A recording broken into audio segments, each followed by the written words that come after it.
son responsabilidad exclusiva de sus autores. En consecuencia, son ajenos a 102.1 FM. Estás escuchando Libertópolis, el valor de la verdad. ¡Qué tráfico!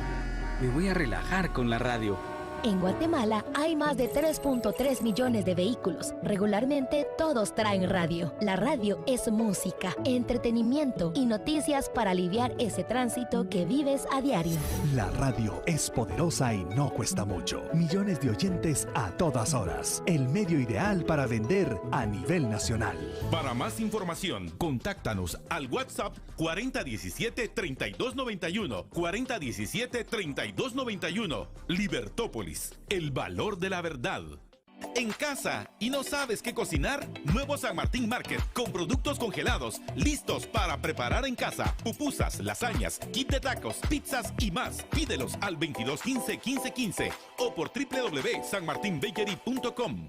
Contigo siempre estoy conectado, contigo siempre a todos lados. Contigo, igual que casi todos mis amigos. La mejor de las señales de Guate se llama Vivo. Ven contigo, igual que casi todos mis vecinos. Disfruto de beneficios y contenido. Siempre contigo. La mejor señal de Guate, Tigo. HP Pavilion Laptops, innovación por dentro, sustentable por fuera. Toda la potencia que necesitas para todos tus proyectos. Encuentra la tuya en Intelaf.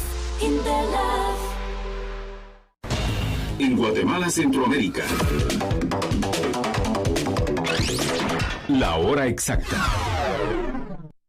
Es la hora 17, 2 minutos. En Guatemala, Centroamérica.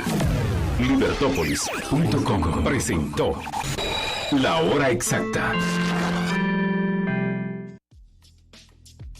El jueves 31 de marzo a las 19 horas tendremos un conversatorio con el abogado, escritor y poeta peruano Héctor Ñaupari acerca de Latinoamérica a la izquierda. Conversaremos sobre la tendencia que se está dando en muchos países latinoamericanos de escoger a gobernantes estatistas socialistas y qué se puede hacer para revertir esa tendencia. Únete al conversatorio. Este es un beneficio exclusivo para todos los miembros Liberhéroes Plus y Liberhéroes VIP de la Liga de los Liberhéroes. Todavía tienes tiempo para unirte a la Liga de los Liberhéroes y participar en la conversación. Solo debes ingresar a nuestro sitio www.libertopolis.com, hacer clic en el banner, únete a la Liga de los Liberhéroes y suscribirte. Libertópolis, el valor de la verdad. Libertópolis, el valor de la verdad. Libertópolis presenta a Marcela Porta, directora administrativa del CES. En Libertópolis, el valor de la verdad.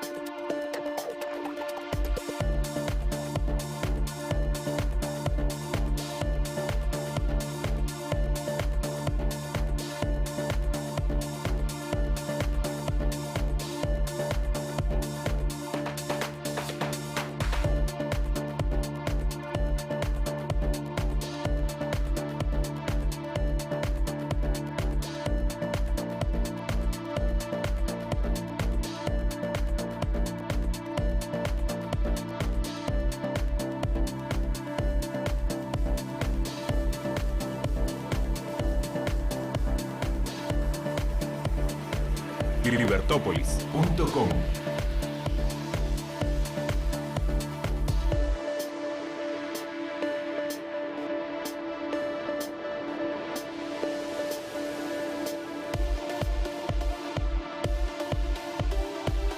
Libertópolis.com.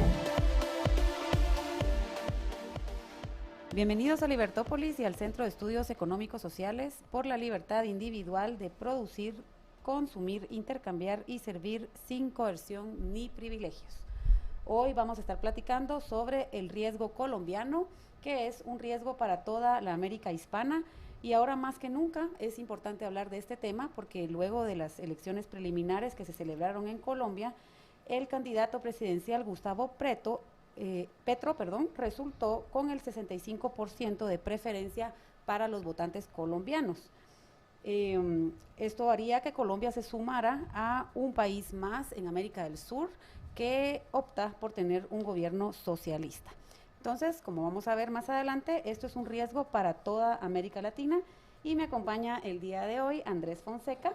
Él es ingeniero industrial y magíster en gestión de recursos humanos, catedrático universitario, atleta, campeón de triatlón, empresario, director general en Cross Endurance. Bienvenido, Andrés, muchas gracias por aceptar mi invitación. Gracias, Marcela, súper contento de estar nuevamente en la radio después de unos años y pues con temas completamente diferentes, pero que me están moviendo y espero que motivemos a la gente de afuera también para que se involucre. Claro, yo antes de comenzar a tocar el tema de Colombia quería platicar un poco de por qué te invité, por qué te tengo aquí. Andrés es mi compañero en los estudios de maestría de la Escuela de Posgrado de la Universidad Francisco Marroquín y pues primero cuando te escuchaba hablar yo decía este es de nuestro lado, ¿verdad? Entonces investigué un poco más y encontré esta situación que se dio hace algún tiempo en un viaje que hiciste a Nicaragua y quería que platicáramos un poquito de tu experiencia y de qué fue lo que pasó. Sí, bueno, ese fue un incidente que se dio en el 2018 y fue en respuesta pues a la represión que estaban teniendo los nicaragüenses con manifestaciones que empezaron de una forma muy pacífica y el gobierno pues fue sumamente duro en la represión. Hubo asesinato de estudiantes, hubo masivas capturas y gente que estuvo y que probablemente siguen ahí metidos. Obviamente pues eso afecta a toda la región. O sea, yo desde que Ortega quedó en el poder era algo inaceptable que en el siglo XXI tuviéramos a un caudillo, a un tipo autoritario en Centroamérica. Eso no lo veíamos desde en la época de mis abuelos. Y que lo tuviéramos en nuestra época era algo que realmente era inaceptable. Y pues algo me movió de forma interna a hacer algo para hacer exposición de ese peligro. Porque realmente lo que me preocupaba a mí es que ese riesgo es latente en el resto de Centroamérica. Y yo soy papá de 2 bebés y yo no puedo pensar en que caigamos en un régimen de ese calibre.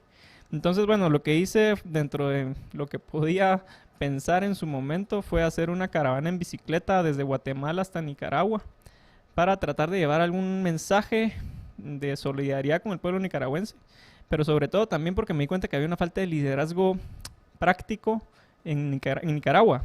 O sea, los pobres estudiantes estaban hablando, estaban haciendo escaramuzas, se salían a tirar piedras contra los fusiles del ejército. Eso no era una estrategia inteligente. Entonces mi idea era llevar una estrategia que fuera la resistencia pacífica activa y que tuviera una estrategia de mediano y largo plazo. Obviamente a Ortega no lo vas a sacar en 2 meses de manifestaciones, ¿sí? Menos con todo el apalancamiento económico que tiene. Y incluso los grupos de poder están pues completamente maniatados porque tienen negocios con el gobierno. Entonces es un problema muy complejo. Él ya lleva décadas ahí metido y no lo van a sacar. Y la cosa sigue. Pero lo que realmente me movió fue el hecho que estuvieran matando estudiantes. En nuestros países centroamericanos, ¿qué porcentaje de la población tiene la capacidad de ir a la universidad y graduarse? Es bajísimo, está al menos del 1%. Y el hecho que un tipo de estos empiece a matarlos porque ellos se expresan de una forma pensante con lo que está pasando, eso es algo que todos deberíamos de pensar que es absolutamente inaceptable. Y lo que me terminó de enervar fue ver que el resto de países centroamericanos no se pronunció. O sea, en su momento los presidentes de la región no dijeron nada, excepto Costa Rica. Costa Rica abrió sus fronteras, recibió a muchos migrantes, puso unas estaciones de atención médica, carpas, etcétera. Eso no lo hizo el resto de países, ¿sí? Entonces yo sentía esa necesidad de hacer algo y como civil, persona que está ajena al tema político, dije, bueno, tal vez eso va a motivar a más personas a que reaccionen y hagamos algo, porque es algo que no podemos tolerar que llegue a acercarse a hacer una reunión en Guatemala. Salí entonces, eso fue un lunes que tuve, fue un domingo en la noche que no podía dormir con esa idea. El lunes a las 3 de la mañana me puse a escribir un plan de qué iba a hacer y decidí, bueno, me voy a ir en bicicleta, voy a ir solo, voy a tratar de convocar personas y ver qué pasa. Y era como una quijotada, si lo querés ver así. Yo soy bastante pues, excéntrico cuando se me mete un tema, pero soy bastante intenso también y lo llevo a cabo, no me importa qué piense la demás gente. Entonces lo hice, saqué un video que bueno, todo se dio. Realmente las piezas se encajaron de cierta manera que todo iba a que se diera esa travesía. Hablé con unos amigos de un programa de Duro al Pedal, hicimos un video corto de 5 minutos donde más o menos expuse la idea. El video reventó, en cuestión de horas teníamos más de 300,000 vistas, llegó a todos lados. Entonces eso fue un martes y el sábado yo ya estaba pedaleando del Obelisco hacia Nicaragua. Pues tuve el apoyo de un grupo de ciclistas en Guatemala, me llevaron hasta la frontera con El Salvador. Pero realmente lo que se dio fue mágico a partir de ese momento. O sea, realmente pasé las fronteras encontrándome grupos de ciclistas en todos lados donde me acompañaron y me cuidaron. Del Salvador a Honduras, de Honduras a Nicaragua.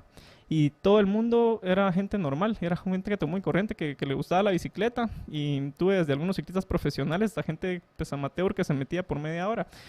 Para hacer corta la historia, lo que vivimos ahí fue una aventura épica que Salomón Pinto y yo fuimos los únicos que llegamos hasta la frontera con Nicaragua. Él solo me iba a acompañar hasta El Salvador, pero cuando se dio cuenta de lo que estaba sucediendo, él me dijo, mira, no te puedo dejar solo, yo te voy a acompañar y seguimos, porque fue muy poderoso. O sea, la gente en Nicaragua, aquí creo que no sonó así, la mayoría de gente no sabe ni siquiera que existió ese movimiento o un porcentaje muy, muy pequeño, pero en Nicaragua fue algo muy importante. O sea, la gente estaba conmovida de ver que alguien que no tenía nada que ver, que yo no era nica, no tenía familia en Nicaragua, nada, estaba queriendo hacer algo por ellos, ¿sí? Dentro de lo poco que podía hacer de mi rango de acción, quería hacer algo.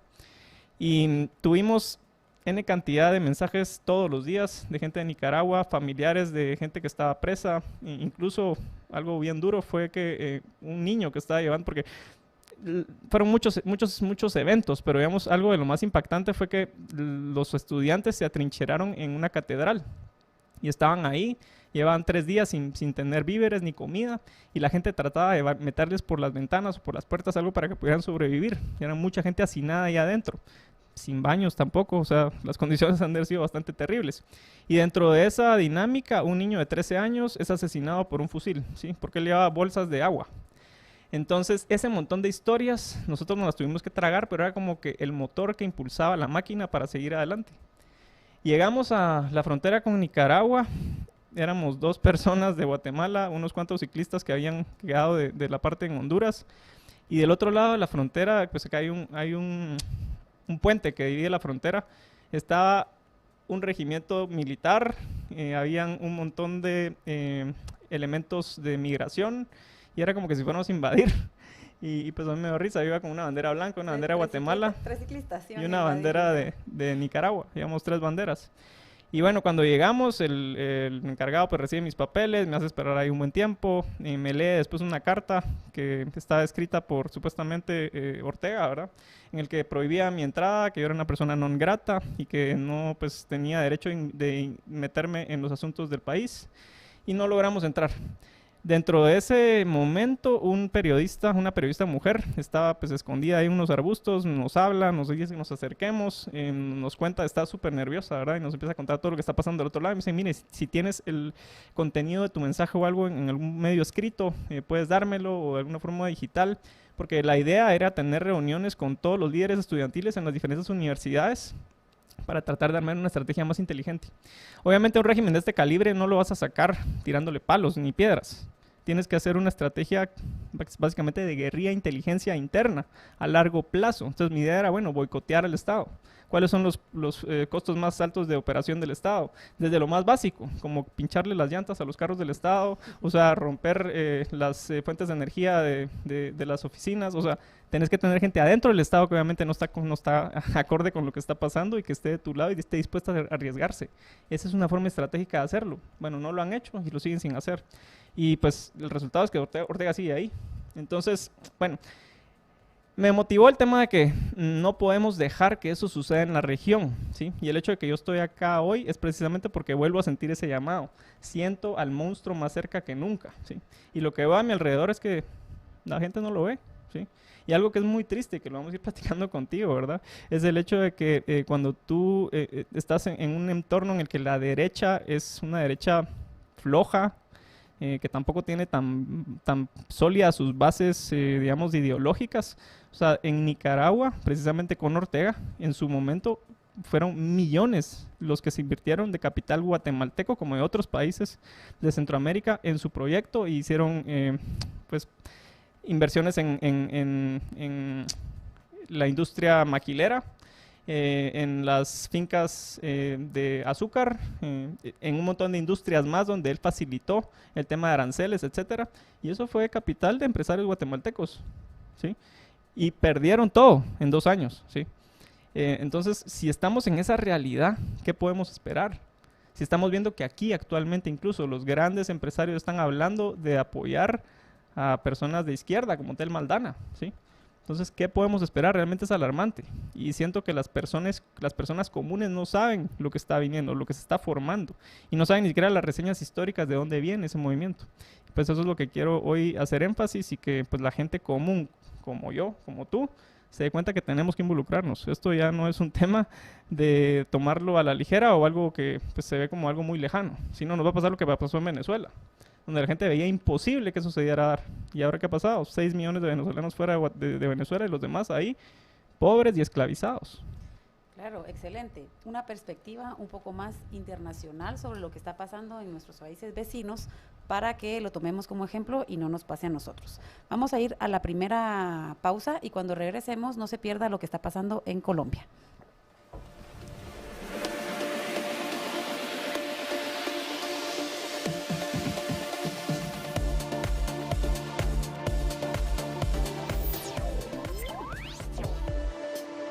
Estás escuchando Libertópolis por la tarde con Marcela Porta.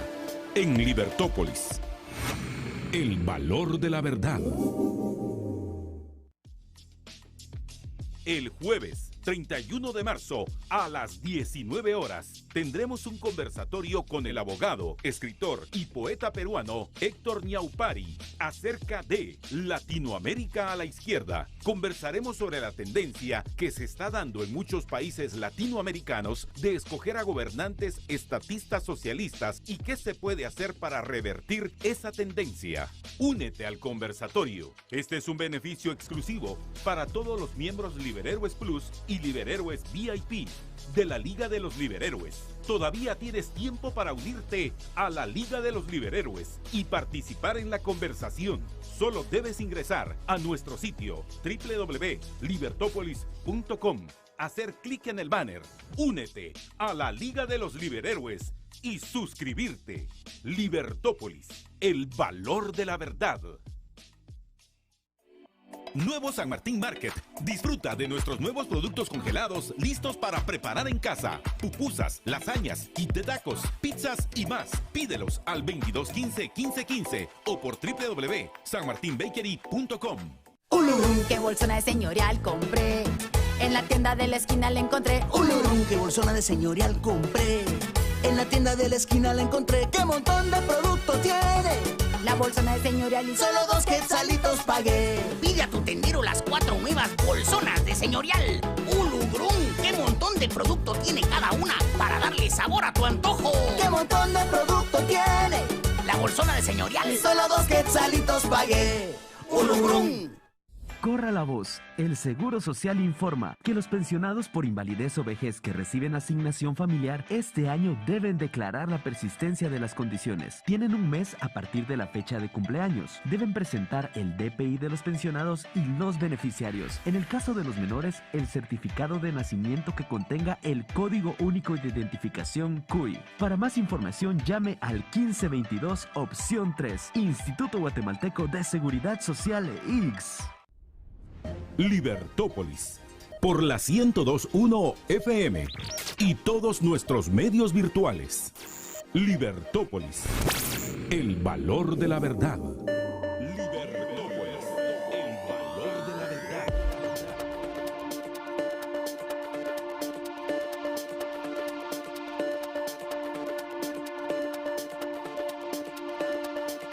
Libertópolis.com. Bienvenidos de vuelta a Libertópolis por la tarde. quiero recordarles que de ahora en adelante Banco Industrial pone a su disposición un nuevo canal de comunicación por medio de Telegram en el que pueden resolver cualquier consulta, activar tarjetas, pagar préstamos, etcétera. Lo encuentran como @bancoindustrialgt_bot, B-O-T, para que tengan la información y puedan disponer de ese nuevo servicio. Y hoy estamos platicando sobre el tema de Colombia y tengo como invitado a Andrés Fonseca. Al final de esta emisión voy a intentar dejarles un video sobre esta experiencia que Andrés nos compartió recientemente, pero también en YouTube, si lo ponen si buscan Andrés Fonseca, van a encontrar todo el material. Fue una experiencia muy interesante, un gran ejemplo para que todos hagamos algo, ¿verdad? O sea, el que tiene una bicicleta puede manifestarse de esa forma. Platiquemos un poquito de Colombia.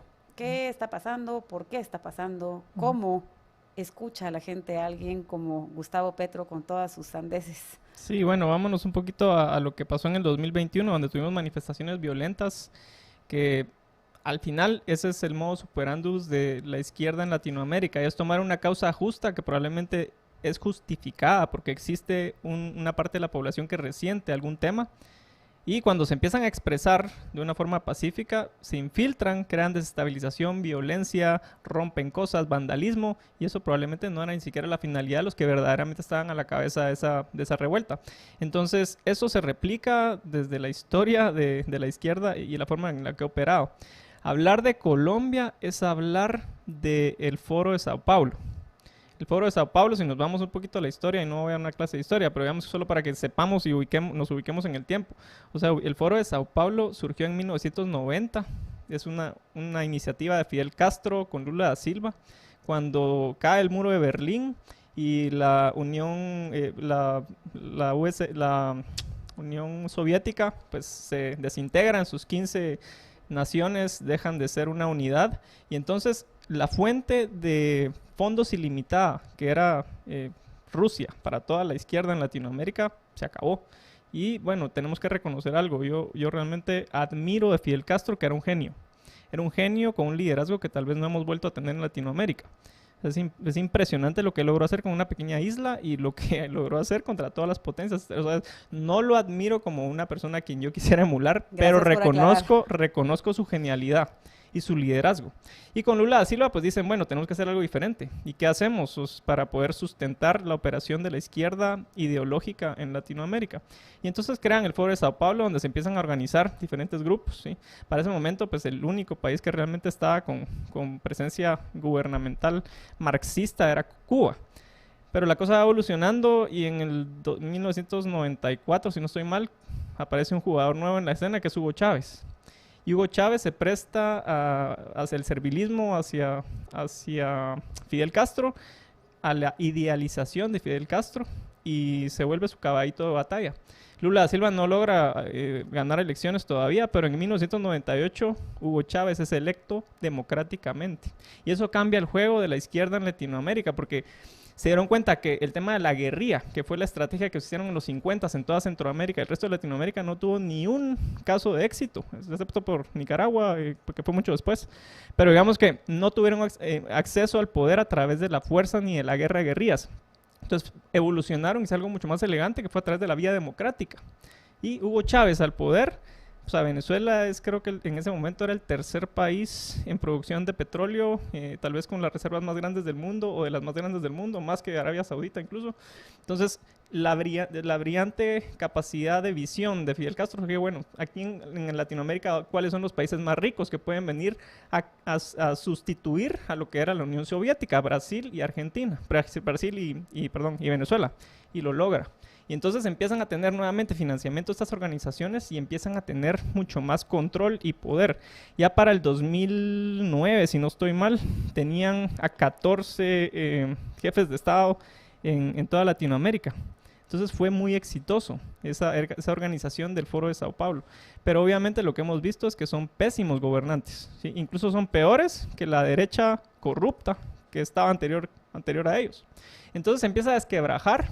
Y actualmente pues tenemos que Nicaragua está ahí, obviamente Venezuela sigue con Maduro, que Maduro pues fue alguien que estudió en La Habana, se formó ahí en la parte intelectual, y bueno, Maduro fue integrado al equipo de Hugo Chávez pues por intercesión de Fidel Castro. De hecho, Maduro está casado con con la abogada que estuvo defendiendo a Hugo Chávez cuando él estuvo bajo cargos golpistas en el 92. ¿Sí? Entonces vemos que todo está atado a una estrategia muy elegante y muy inteligente detrás. Y que ahora lo que estamos viendo en Sudamérica es inaudito. Estamos viendo cómo otra vez está cayendo atrás, teniendo el caso de Venezuela ahí, que Venezuela está completamente destruida económicamente. Estamos viendo que Chile ya cayó. Y ahora estamos al borde de que Petro entre en el poder. Ya ganó una gran parte de los puestos que tenía en el Congreso. Y ahora vemos que, viendo un poquito la historia de Petro, Petro fue un guerrillero del M-19. El M-19, sus altos comandos fueron entrenados en Cuba, ¿sí? Y ese es el calibre de líder al que estamos a punto de ver que tome el poder. Entonces es algo muy duro, es algo muy duro. Y por eso es que estamos haciendo este esfuerzo para hacer conciencia con las personas allá afuera.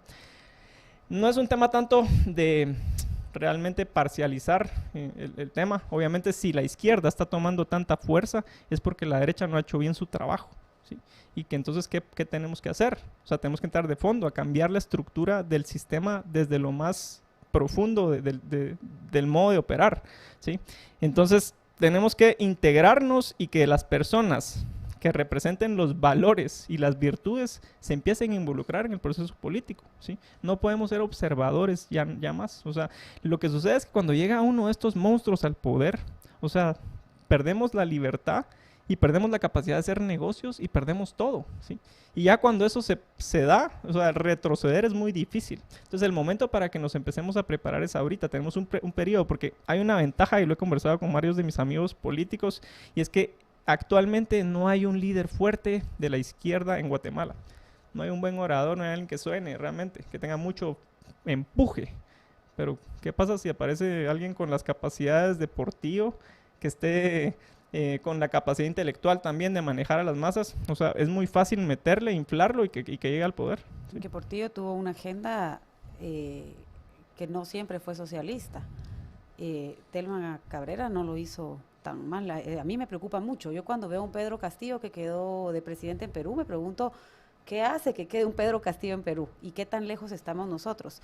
Yo quería hacer un comentario sobre todo lo que me estás comentando, sobre todo esto de tener personas que representen valores adecuadamente. En un debate se le preguntó a 3 candidatos presidenciales de Colombia quién de ellos respondería ante un llamado del presidente de Venezuela, de Maduro. Y el único en contestar que no fue Federico Gutiérrez, que está representando al nuevo liberalismo, le llaman ellos, pero yo en sus discursos lo veo bastante congruente con lo que habla. Él fue el único que dijo que no iba a negociar con alguien que estaba usurpando un puesto, violando los derechos de los demás. Y luego los otros 2 candidatos, Ingrid Betancourt y Sergio Fajardo, que no son de izquierda, reconocieron que era necesario negociar siempre y cuando saludara con la bandera democrática. Ya saluda con la bandera democrática, o sea, eso no hay que esperarlo. Él dice que es un gobierno electo. Y entonces tenemos a todos estos candidatos y como dices tú, ¿qué tipo de candidato los está representando, verdad? Exguerrillero, muy metido en la agenda de los derechos humanos, premiado. Fue el premio de los derechos humanos Letelier Moffitt en el 2007 y está proponiendo impresión de la moneda para los gastos del gobierno y responde responde a los cuestionamientos de los economistas, diciéndole, bueno, ¿y usted cómo va a hacer para imprimir? Los grandes países lo hacen, Estados Unidos lo hace, Europa lo hace, ya es momento de que nosotros lo empecemos a hacer también. La moneda europea y la moneda norteamericana tienen un peso y un valor diferente internacionalmente. Entonces, ¿cómo hacemos para que este señor sepa que esos dólares, y que no significa que porque no se vea la repercusión, lo están haciendo bien hecho? Es un mal ejemplo. Habló de subsidiar las pensiones del Estado por medio de la nacionalización del ahorro de los colombianos. Y eso es impresionante. Decir que los ahorros tuyos van a servir para pagarle a nuestros viejitos de hoy, y era tu dinero, qué incentivo para el ahorro va a haber, etcétera, ¿verdad? Y creo que el mensaje para los colombianos que van a votar este 29 de mayo es que todo ese exilio venezolano que ellos ven, esa cantidad de venezolanos que está en Colombia, está ahí porque no quiere estar en Venezuela. Definitivo. Y votar por Petro es repetir un poco la historia que se está dando en Venezuela, ¿no? Sería trágico, y realmente tenemos que analizar cuál es el modelo en el que ellos operan para cooptar el Estado. Actualmente vemos que llegan por la vía democrática, pero cuando llegan empiezan a hacer cambios a la Constitución, especialmente para lograr reelegirse, ¿sí? Y lo que hemos visto, se mantienen bajo el régimen democrático como Ortega, hace elecciones cada cierto tiempo, pero es el único partido, o hay algún otro partido. Bueno, el sistema también electoral está cooptado por ellos, entonces no puedes tener certeza de que esos resultados son reales.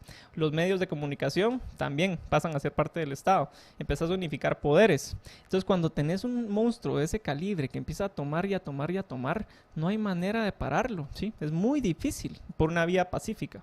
Y vemos aquí a la par, ya está pasando, ¿sí? El Salvador ya están los poderes del Estado unificados. Entonces es un riesgo muy real, y también fomentan los antivalores una vez están establecidos, ¿verdad? Y ahí vamos a entrar a un tema un poquito más profundo. O sea, yo sé que ya esto ya se ha hablado antes, el Foro de Sao Paulo está expuesto, de hecho Gloria Álvarez ha hablado de eso y ha sido bastante vocal.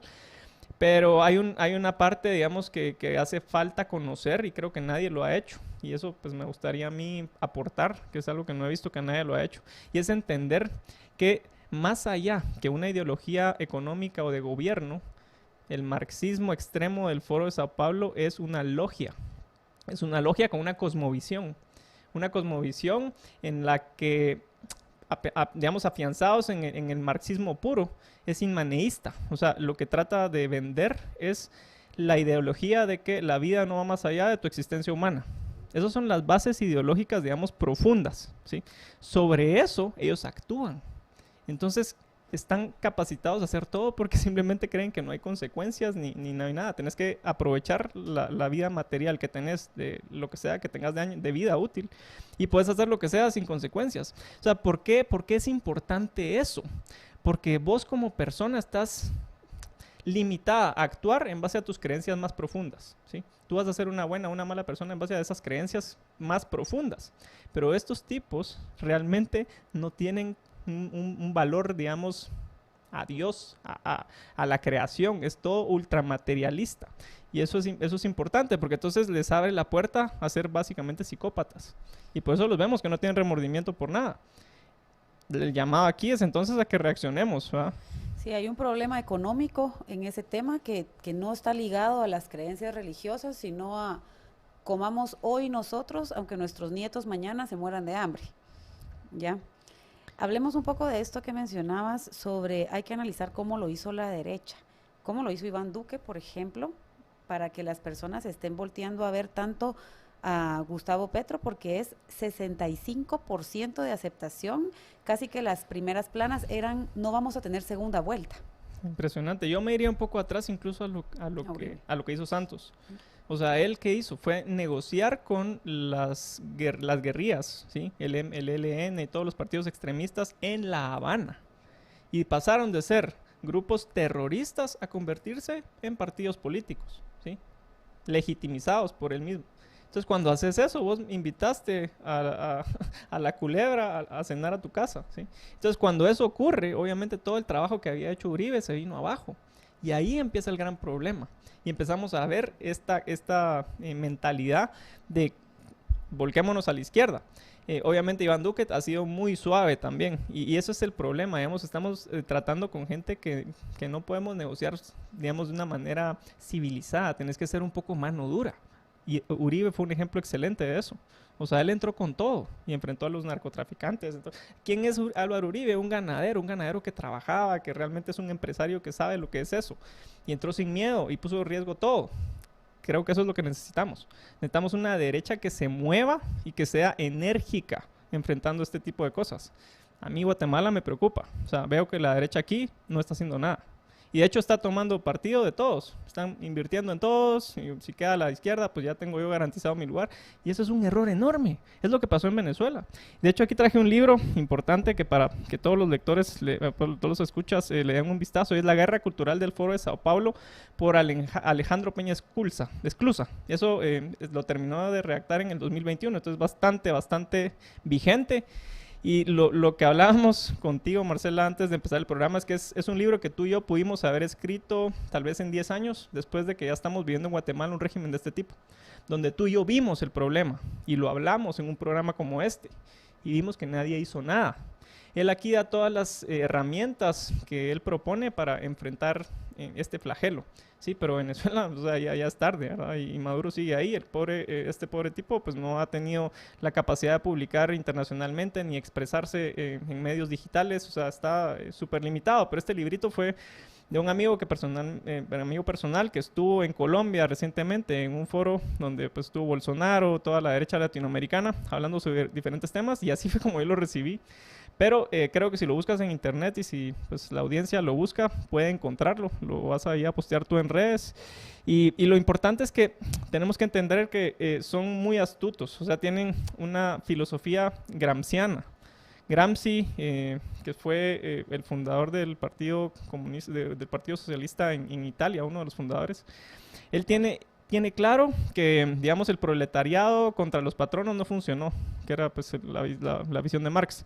Entonces él empieza a analizar que la forma de instaurar el marxismo en los sistemas democráticos es a través de lo que él denomina atacar la superestructura. Y la superestructura está formada por la religión, la ciencia, el arte, los medios de comunicación.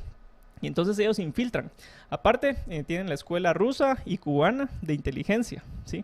Y de espionaje. Entonces, actualmente, yo te aseguro que los partidos locales de derecha y que defienden el capitalismo ya tienen a miembros ahí dentro de su estructura que son partes, digamos, que siguen la agenda del Foro de Sao Paulo. Y dentro de eso, pues, se viene una revolución cultural en la que, pues, vemos que lo más fácil es integrar a tu causa a las víctimas del sistema. Y ese es el problema de Latinoamérica y de países como el nuestro, donde realmente hemos tenido la oportunidad de hacer las cosas, pero no las hemos hecho. Entonces hay una gran parte de la población desatendida. Entonces a ellos es muy fácil venderles un discurso populista y que se sumen a tu causa. Y ahí está el volumen. Entonces realmente la izquierda es un problema, pero no lo sería tanto si los gobiernos de derecha y capitalistas hubieran hecho su labor. Entonces, ¿qué vamos a hacer para cambiar esto? Bueno, la invitación es a que personas que defiendan las virtudes tomen los lugares que están cooptados por personas que representan los antivalores sociales y éticos, ¿sí? Aquí, pues, obviamente, personas que no están dispuestas a recibir un soborno entran a los organismos del Estado y probablemente van a parar muertas o simplemente fuera del sistema. Bueno, es una realidad difícil. Pero a mí me gusta hablar de la analogía de los intocables en los años 30 en Chicago. Elliot Ness, en la época de la prohibición, era pues un agente de la policía y forma un grupo de 9 personas. 9 personas, pero eran literalmente los intocables. Eran personas que estaban dispuestas a darlo todo, ¿sí? No iban a entrar a sacar algún beneficio personal, sino que estaban dispuestas a sacrificarse por un ideal. El ideal para nosotros es defender las libertades, la libertad a la vida, a la expresión y a la propiedad privada. No sé si a los oyentes les mueve algo tener esos privilegios actualmente, pero ¿qué estarías dispuesto a hacer para defenderlos? Porque cuando llega uno de estos tipos al poder, los perdés todos, ¿sí? Entonces necesitamos gente que esté dispuesta a todo, a salirse de su zona de confort y realmente tomar el lugar de estos tipos que no queremos tener en los puestos estatales. No es un problema que se va a solucionar rápido ni fácil, ¿sí? Pero tenemos que actuar. Y hablaba contigo que también no podemos creer en lo que dicen los políticos. O sea, tú me dices ahí que en la entrevista pues hubo uno de ellos que dijo, no, yo no voy a negociar con él. Bueno, miremos qué está pasando en el mundo. O sea, Estados Unidos hace unos años, hace poco, recientemente, había puesto un precio a la cabeza de Maduro. Y actualmente Biden está negociando con él, reactivar el tema de la producción de petróleo. Volver a ser el que financie el capital para que puedan explotar un petróleo que no pudo explotar con todo lo que dijo al principio, ¿no? Sobre este punto que tocas de invitar a las personas a comer a tu mesa, yo todavía no supero que hace varios años me enteré ya que tenemos un partido político conformado por exguerrilleros, por ejemplo, y que esa tibieza que tienen las personas, que de algún modo siento yo que no entienden el capitalismo. Todos los que dicen capitalismo moderado, yo soy a la derecha pero no tanto, todo eso yo no entiendo. Es así de simple como reconocer de qué lado quiero yo que estén los recursos de producción. Quiero que sean privados y que se respete la propiedad privada, o quiero que los recursos los tenga el gobierno, sí o no. ¿Por qué no contestan a esa pregunta, no? Frontales y simples, ¿verdad? Esa tibieza es la que nos tiene donde estamos. Y también los derechos humanos han colaborado mucho con eso, porque negarle, por ejemplo, la entrada a ciertas instituciones, darle un castigo severo a personas que han cometido crímenes espantosos. Entonces ahí vienen los derechos humanos a defender los derechos de las personas que han violentado los derechos de otros, ¿ya? Entonces eso es contradictorio.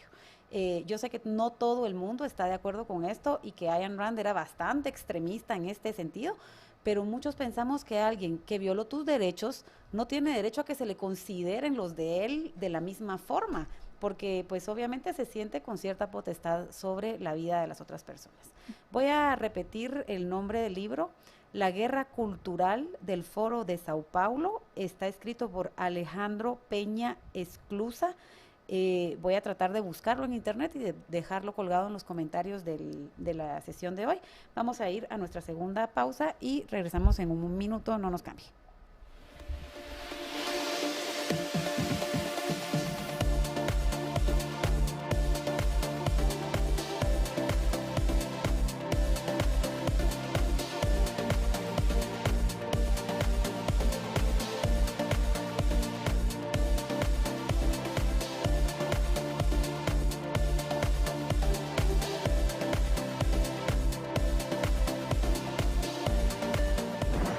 Sigue en sintonía de Libertópolis.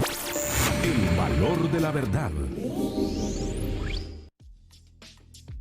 El jueves 31 de marzo a las 19 horas tendremos un conversatorio con el abogado, escritor y poeta peruano Héctor Ñaupari acerca de Latinoamérica a la izquierda. Conversaremos sobre la tendencia que se está dando en muchos países latinoamericanos de escoger a gobernantes estatistas socialistas y qué se puede hacer para revertir esa tendencia. Únete al conversatorio. Este es un beneficio exclusivo para todos los miembros Liberhéroes Plus y Liberhéroes VIP de la Liga de los Liberhéroes. Todavía tienes tiempo para unirte a la Liga de los Liberhéroes y participar en la conversación. Solo debes ingresar a nuestro sitio www.libertopolis.com, hacer clic en el banner Únete a la Liga de los Liberhéroes y suscribirte. Libertópolis, el valor de la verdad. Corra la voz, el Seguro Social informa que los pensionados por sobrevivencia deben realizar la declaración de la persistencia de condiciones. Tienen un mes a partir de la fecha en que cumpliría años el afiliado fallecido que les dio el derecho. Deben presentar el DPI de los pensionados y, en el caso de los menores, el certificado de nacimiento que contenga el Código Único de Identificación. Para más información, llame al 1522 opción 3, Instituto Guatemalteco de Seguridad Social IX. En Banco Industrial estamos innovando para hacerte la vida mucho más fácil. Por esta razón, nuestros clientes ahora podrán acceder a nuestra nueva agencia virtual, donde podrán realizar gestiones y consultas. Uno de nuestros asesores de servicio al cliente puede atender tus solicitudes a través de una videollamada. Para acceder a todos estos nuevos servicios, ingresa a citas.bi.com.gt y conoce nuestros horarios de atención. Banco Industrial, siempre de tu lado, siempre hacia adelante. Lunes, martes o sábado, todos los días hay que sonreír. Un gran día puedes tener con buena energía, buena salud y buena actitud. Con actitud de ganador, en un gran día, sí señor. Con actitud de amistad, tendrás un gran día de verdad. El sabor y la energía que te dan los cereales Gran Día te harán ver la vida con alegría y con la actitud de Cereales Gran Día.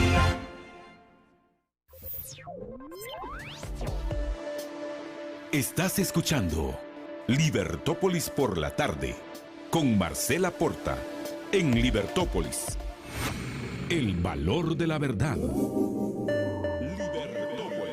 el valor de la verdad.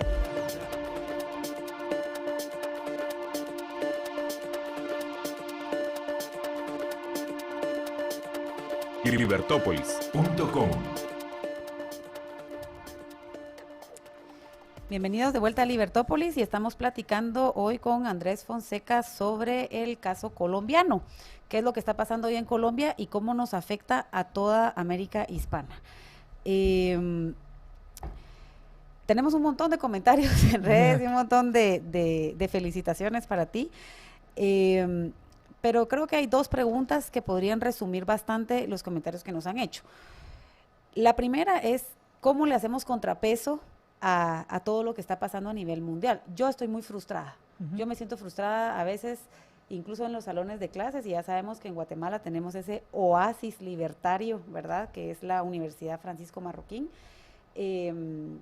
pero afuera, digamos, del campus, lo que la gente cree, lo que la gente compra, es una idea totalmente diferente que se apega mucho al discurso de Gustavo Petro de te voy a regalar y si no hay dinero no importa porque vamos a imprimir. Qué lindo, ¿verdad? Bueno, primero reconocer con lo que estamos enfrentándonos es una organización criminal internacional que tiene nexos con todos los carteles del narcotráfico más fuertes del mundo, especialmente en Colombia. En Colombia están financiados por el narcotráfico en gran medida. Ahora no podemos decir que el financiamiento venga de Venezuela porque la economía venezolana está completamente destruida. Pero entonces cuando estamos hablando con estructuras criminales que no tienen bases espirituales en lo absoluto, y lo que tienen pues son cosas bastante oscuras, estamos viendo que es un problema muy fuerte y que lo único que podemos hacer es unirnos y tener una estrategia regional también que sea un contrapeso inteligente sobre esto. Un grupo de intelectuales, políticos, gentes de medios de comunicación que realmente estén dispuestos a accionar, pero que sigan una agenda en común. Esta gente tiene una disciplina marcial, tiene entrenamiento militar y de inteligencia. Bueno, entonces tenemos que hacer lo mismo. O sea, no es tan difícil. O sea, la muestra ya está, la hoja de ruta ya está. Pero entonces tienes que hacerlo desde el punto de vista evolutivo y realmente involucrarte.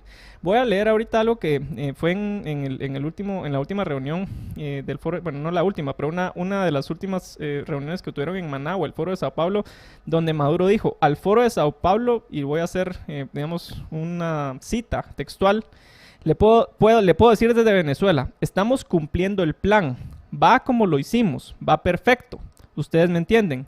Foro de Sao Paulo, el plan va en pleno desarrollo victorioso. Todas las metas que hemos puesto en el foro las estamos cumpliendo una por una. Vamos mejor de lo que pensamos y todavía lo que nos hace falta. No puedo decir más, son secretos del super bigote. No puedo decir más, o sea, él mismo, él es el super bigote. Y Diosdado Cabello, que es otro de los integrantes del Foro de Sao Paulo, y los líderes, dice, lo que está pasando en Perú, Chile, Argentina, en Honduras, Ecuador, es apenas la brisa. Lo que se viene ahora es el huracán. Es absolutamente imposible que Colombia se quede como está. Estos países van a reventar, porque la sobredosis de neoliberalismo, por una sobredosis de neoliberalismo, y eso no lo aguanta nadie.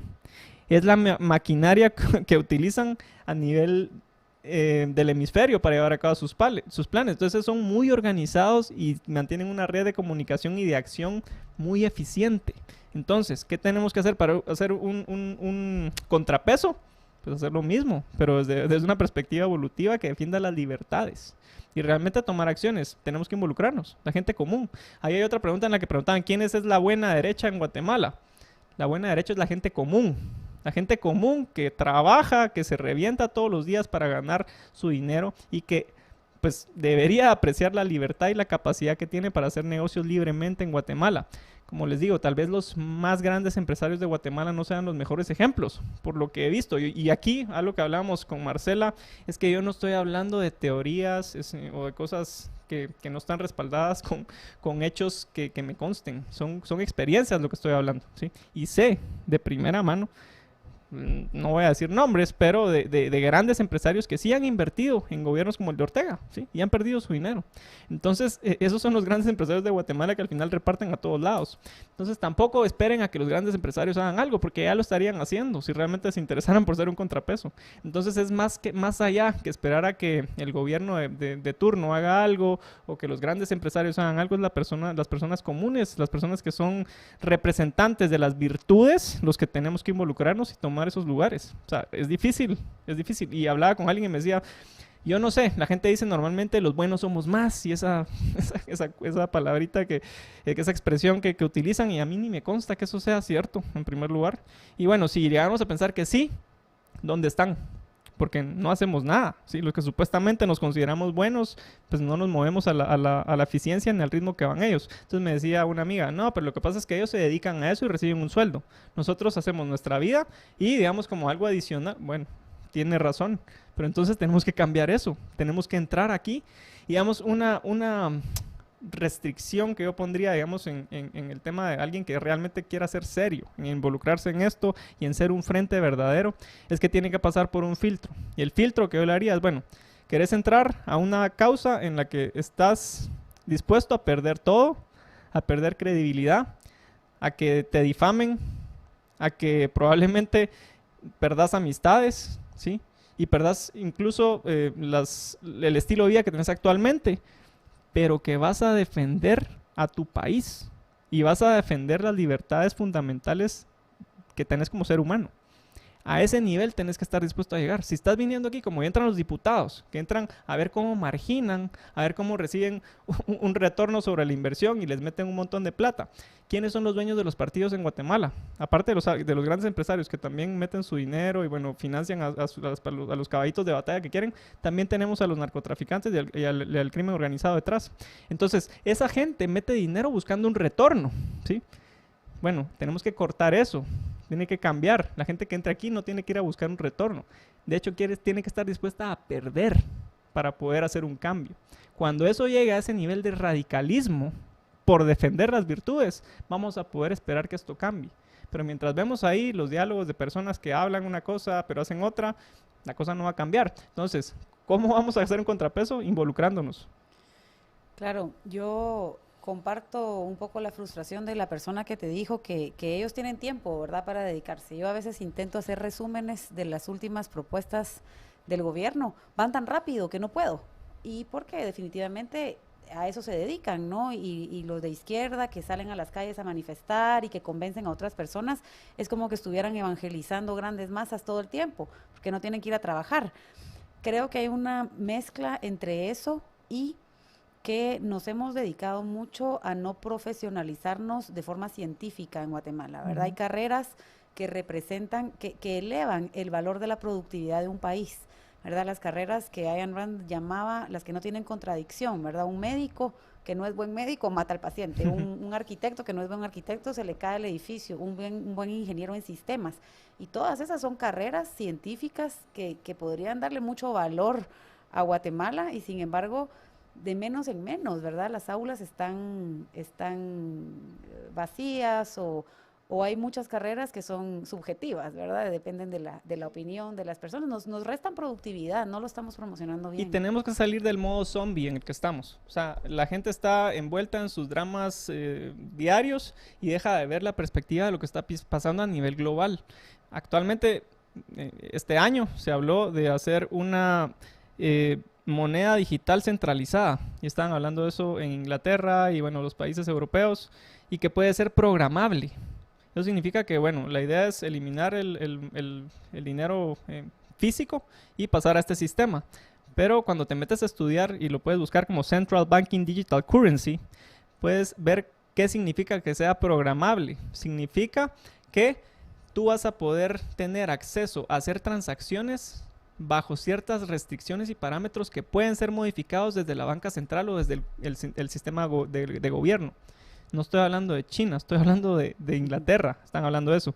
Están también ahorita hablando de un sistema de crédito social. Tampoco estoy hablando de China, estoy hablando de Europa, ¿sí? Eso es lo que viene. Entonces tenemos que despertar, la gente tiene que estar con los ojos abiertos y darse cuenta que esa ola viene. Entonces también me cuestiono si el tema del control, el autoritarismo es exclusivo de estos izquierdistas marxistas, porque estoy viendo que del otro lado también está pasando. Entonces tenemos que despertar, y también tenemos que saber que este globalismo autoritario pues también tiene sus bases en el marxismo. O sea, Marx tenía el internacionalismo del proletariado y tenía un dicho que decía: los trabajadores no tienen patria. Eso quiere decir que antes de ser venezolano o lo que sea, sos marxista. Y por eso es que veíamos el fenómeno de Chávez financiando a Cuba, ¿sí? O sea, no le importaba. Incluso Maduro actualmente, en la crisis humanitaria en la que está, cuando hay necesidad, él financia. Porque antes de ser él ni siquiera venezolano o líder de Estado, él es marxista y está bajo esa doctrina. Por eso te digo que esto funciona como una logia, es muy profundo. Entonces esta gente está más vendida a la causa del marxismo y su ideología torcida que incluso a su nacionalismo. Entonces es algo muy profundo que tenemos que organizarnos, estar conscientes de eso, educarnos y tomar acciones. Claro. Yo creo que también es importante hacer un llamado a las personas que se comparan con los países y creen de verdad que la realidad cubana es una realidad en donde todo el mundo vive bien porque todos son iguales, todos son igual de pobres. Cuba no está bien ni económicamente en números ni socialmente, la gente no vive feliz. Yo no veo hordas de gente queriendo ir a vivir a Cuba, veo lo contrario. En Venezuela la economía está por los suelos. En números están mal, socialmente están mal, y así sucesivamente. En Perú están atormentados. ¿Perú cuánto tiempo estuvo ahorita con el tema de la pandemia? Estuvieron digamos, en un lockdown total por más de un año, o como 6 meses, nos han dicho. Bueno, la cosa es que ese tipo de políticas que no son inteligentes, o sea, destruyen la economía y no les importa, ¿sí? Entonces no podemos caer en ese tipo de regímenes, no hay forma de que nos podamos exponer a eso, porque cuando suceda ya va a ser demasiado tarde. Claro, y hay que ver el tamaño de la economía del país. Mientras más pequeña la economía, menos tiempo les va a durar. A los colombianos quizás les durará un tiempo, sí, espero yo que no votaran por Gustavo Petro. A Nicaragua no le dura nada, ¿verdad? Y a Honduras le va a durar una miseria con todos los regalos que promete la nueva presidenta. Entonces, pues es un problema grande relacionado con este tema. Yo los invito a escuchar el jueves 31 de marzo a las 7 de la noche a el abogado, escritor y poeta peruano Héctor Ñaupari, quien va a conversar con los Liberhéroes Plus y los Liberhéroes VIP sobre Latinoamérica a la izquierda. Es el tema que estamos platicando hoy, y si aún no se han suscrito, pueden hacerlo entrando a www.libertopolis.com, pulsando el banner Únete a la Liga de los Liberhéroes y suscribirte. Bueno, como que nada, a nosotros se nos fue la hora. Yo quiero darte las gracias, Andrés, por haber estado hoy conmigo en esta emisión. No, a ti por la invitación, y tal vez solo un mensaje de esperanza, es que estamos a tiempo de actuar. Iberoamérica somos un continente lleno de riqueza natural, de recursos, de minería, de todo, ¿sí? Entonces tenemos la capacidad de volvernos países de primer mundo, y por eso es importante que la creamos y que transicionemos lo que está pasando en algo virtuoso, en algo evolutivo, y que la cosa camine hacia adelante. Claro, tenemos mucho potencial, somos un país rico realmente, no somos un país pobre, la pobreza está en la mente de las personas que nos gobiernan. Les agradezco a todos por haberme escuchado. Yo los voy a dejar quizás con un video de Andrés Fonseca, de esta experiencia que tuvo, para que lo conozcan un poquito más, y siempre nos estamos sintonizando el siguiente martes, como todas las semanas, de 5 a 6 en Libertópolis por la tarde. Gracias por sintonizar.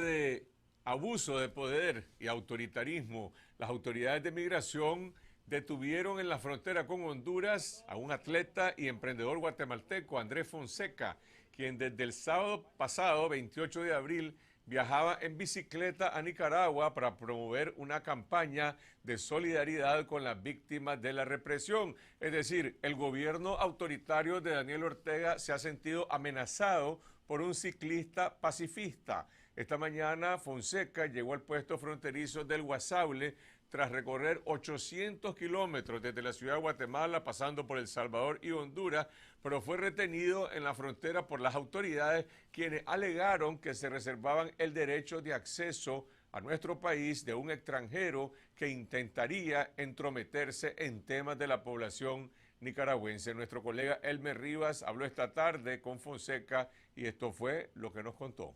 Yo arribé ahí a las 9:30 de la mañana a Guasable, hice el paso hacia el otro lado y me encontré con un montón de personas de migración que normalmente me comentaba la gente que estaba haciendo cola, que lo normal es que hayan 3 o al menos 2 personas de migración, pero la gente ya sabía que yo iba para allá y tenían por lo menos a unos 18 integrantes de las autoridades de migración esperándome, junto con otras fuerzas armadas atrás, como que si iba a llegar alguien a hacer una gran revolución.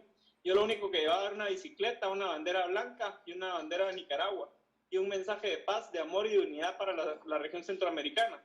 Sin embargo, el gobierno de Ortega me veía como una amenaza. Y yo creo que tiene razón, porque una mente pensante, con argumentos y un corazón sensible, es lo más peligroso para un gobierno tiránico que está haciendo ese tipo de cosas con el pueblo.